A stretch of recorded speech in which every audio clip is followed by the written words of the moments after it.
So in this section, I'm going to teach you the hammer-on and pull-off technique. The hammer-on and pull-off technique. Now, hammer-on goes like this. It's like a clockwise. Then pull-off is like anti-clockwise, right? So hammer-on goes like this. Pull-off goes like this. So that's how it should be applicable on your guitar, on the bass. So hammer-on, if you are holding this, right? Hammer-on is, right? You hammer.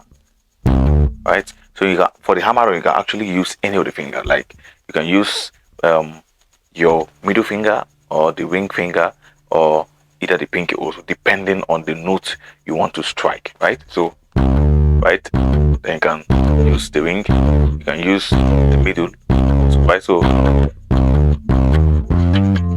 right, so you can actually do that as an exercise. Right, you can just, right, so you can also do the 2-2, you can do the 3, you can do the 4, right? So now the next one is called the pull-off.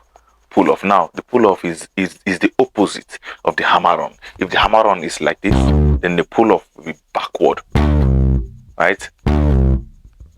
So you can use the same technique.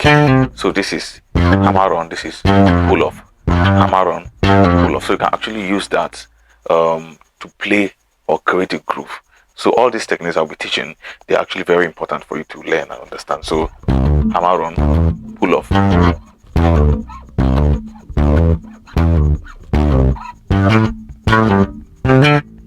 Right? So let me play it very slow again. This is hammer-on and this is pull-off. So like I said, you can just interchange the fingers, right? So we can just,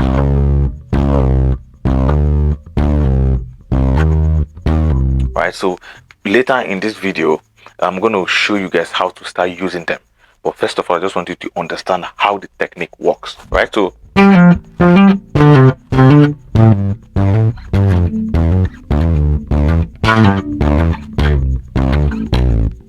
right, so that is all about this hammer-on and pull-off technique.